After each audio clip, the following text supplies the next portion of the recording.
अनुराग राव सतवीर जी का, जो उन्होंने इस तरह की सराहनीय पहल, हम इसे कह सकते हैं, सबको मौका दिया है बोलने का, है ना। बोलने का अवसर हर किसी को नहीं मिलता, तो मुझे मिला है, तो उसके लिए राव सतवीर जी आपका बहुत बहुत धन्यवाद। और जो लोग मुझे सुन रहे हैं उनका भी दिल से धन्यवाद। अब राव सतवीर जी ने आधी बातें तो कह ही दी है कि मैं ऋतु दहिया कुंडू नजफगढ़ की बेटी, और वैसे तो मैं सोशल मीडिया के प्लेटफॉर्म से आप सभी लोगों से बात करती ही रहती हूँ, लेकिन नजफगढ़ के लोगों से तो मैं मिल चुकी थी, लेकिन बाकी जो लोग जो अलग अलग गांव से अलग अलग जगहों पर बैठकर मुझे सुनते थे, उनसे नहीं मिल पाई थी, तो आज उनसे भी मिली मैं। तो मैं मलिकपुर गांव की भांजी हूँ, तो यहाँ बैठे बहुत सारे लोग मेरे मामा, मेरे नाना और मेरे भाई हैं, तो आप सब लोगों को एक बार फिर से प्रणाम, और हाथ उठाकर अभी सभी मेरे नाना और मामा मुझे आशीर्वाद दे दीजिए। Thank you so much. अब बात आती है चुनाव पे चर्चा। चुनाव पे चर्चा, लोग कहते हैं कि हम जीतने के बाद ये करेंगे, हमें बना दो बस एक बार, हम पता नहीं क्या कर देंगे, है ना। तो इस तरह के बहकावों में नहीं आना है। आप लोगों को देखना है कि जीतने से पहले क्या किया है। हाँ, जरूरी ये है, हमें इस चीज की जरूरत नहीं है कि आप जीतने के बाद क्या करोगे, वो तो आपका प्रेजेंट और पास्ट हमें बता ही रहा है ना। जो आपने कार्य किए हैं उनसे पता चल ही जाएगा कि ये काम करने वाला है या नहीं है। अब सबसे पहले जब चुनाव आते हैं, चुनावी मौसम आता है, तो हम लोगों के दिमाग में क्या चीजें चलती हैं?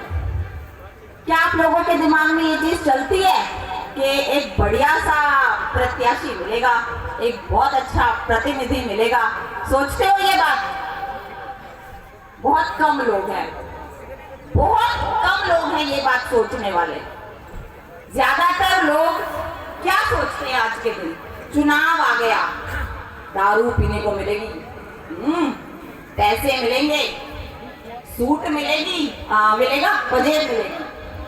नहीं, जब तक इस तरह की धारणा हम खत्म नहीं करेंगे ना, तो फिर हमें बदलाव की बातें नहीं करनी चाहिए, है ना।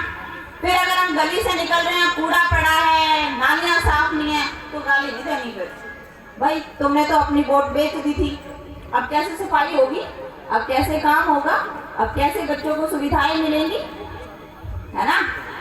तो सबसे पहली चीज आपको ये सोचनी है कि ये जो प्रत्याशी खड़ा है, इसने अपने जीवन में किया क्या है।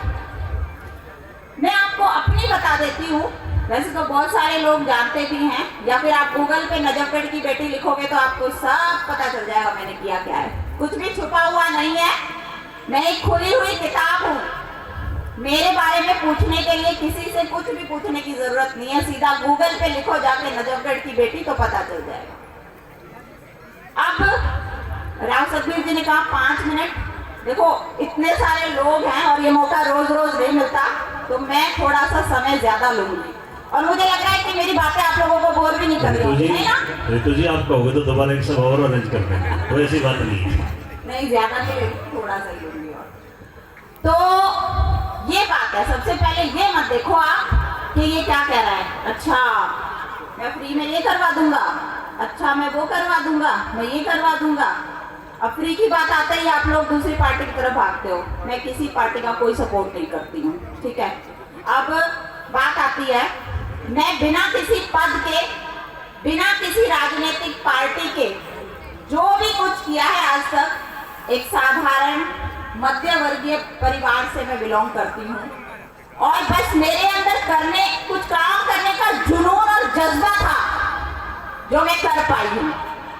और चाहे वो क्षेत्र के निगम पार्षद रहे हैं, चाहे वो विधायक रहे हैं, चाहे वो किसी भी पार्टी के रहे हैं, उन लोगों ने जो काम किया उस चीज के तो वो बोर्ड पोस्टर होर्डिंग में सब बता देते हैं, हमने ये कर दिया, हम आज हमने ये वाली रोड बननी स्टार्ट हो गई है जी, अरे इसी के लिए तो बना था तुमको, इस बोर्ड की क्या जरूरत है, हमें पता है तू विधायक है, निगम पार्षद है भाई, हमें पता है उस चीज का। एक्चुअल में ये जो बोर्ड होर्डिंग और पोस्टर मैं देखती हूँ ना जब, और इन पर लिखी हुई बधाई देखती हूँ, गणतंत्र दिवस की बधाई, मतलब प्रत्याशी को सिर्फ ये बधाई के पोस्टर लगवा के ये बताना पड़ता है कि भाई मैं तुम्हारे वार्ड से चुनाव लड़ रहा हूँ, मैं प्रत्याशी हूँ। नहीं,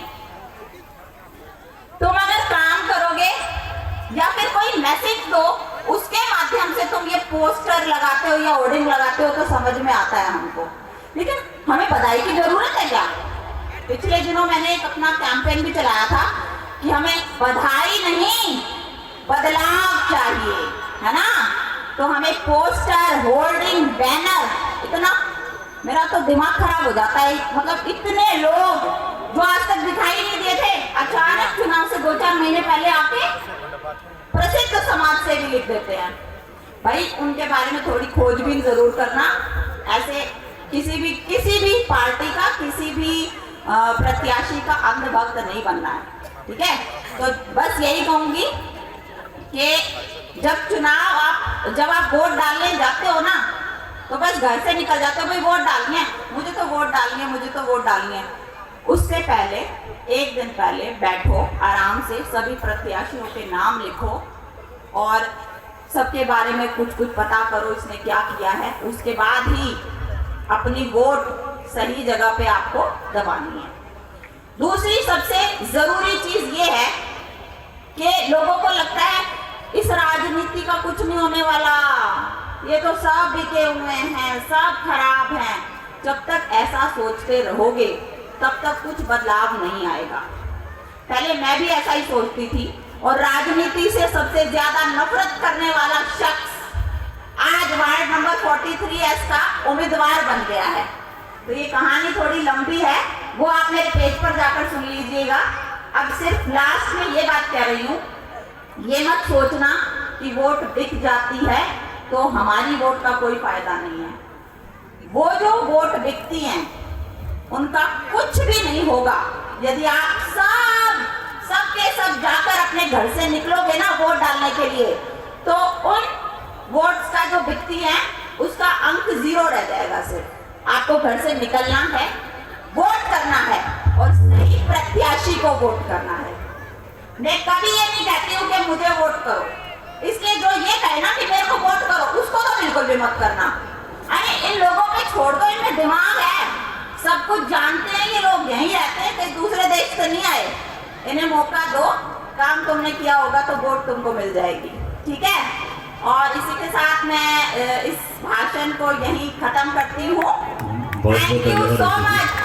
बहुत बहुत धन्यवाद दीदी जी, आपके उज्जवल भविष्य की हम सब कामना